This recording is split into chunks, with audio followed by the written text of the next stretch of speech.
Prime Video's Clean Slate has been cancelled after one season, in spite of its great reviews.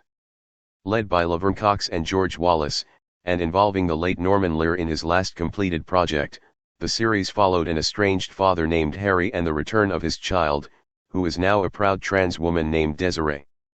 Clean Slate Season 1 found itself largely praised for its mix of social commentary and comedy, currently holding a Rotten Tomatoes score of 89% from critics and an 82% from viewers. Per Deadline, Prime Video has cancelled Clean Slate after only Season 1. Co-creators Cox, Wallace, and Dan Ewan have written a heartfelt open letter that was released by the outlet, chronicling their journey. In the introductory graph, they wrote that a 7-year effort was gone in a puff of exhaust, and the paragraph ends with, "This, writing the open letter, was cheaper than therapy." Read the full letter in the link attached to Deadline and selected snippets below. Official reasons for the cancellation remain undisclosed in the open letter, though Cox, Wallace, and Ewan showed a collective awareness of the unfortunate frequency of shows being cancelled and thanked everyone involved in their journey. The letter opened with their presentation to Lear and an honest and much-needed conversation about trans people, reflecting the need for more transgender stories being told. In an intentionally repetitive paragraph, they mention sister projects that could have happened and call out that the characters were scrubbed from storytelling out of fear. Read what they had to say in full below what this means for Clean Slate. Its creators are looking for a new home for the show. While Clean Slate's RT scores remain impressive, there were a few criticisms regarding its tone and approach to its heavy themes. Its feel-good atmosphere, though admirable, was at times seen as too safe for some viewers, who wanted to see the series delve into deeper societal issues.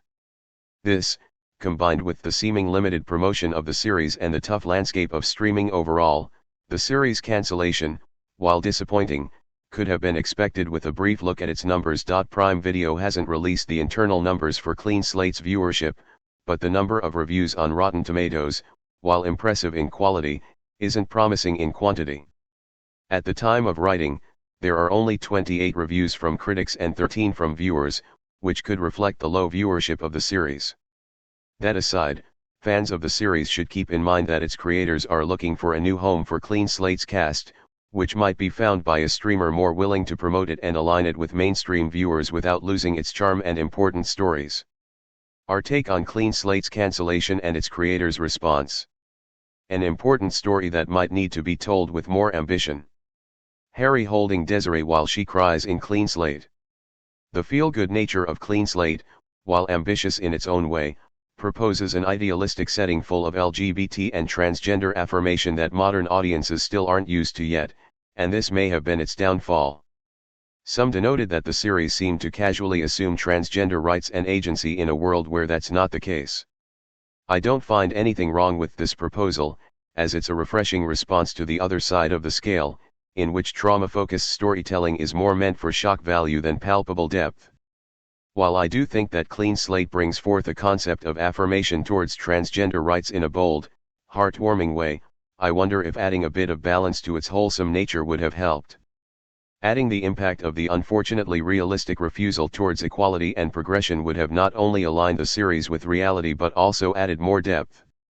However, as it can be with storytelling, I don't think that realism was Clean Slate's intention as much as potential was, giving modern viewers a taste of what's possible rather than rehashing the struggle we're stuck in.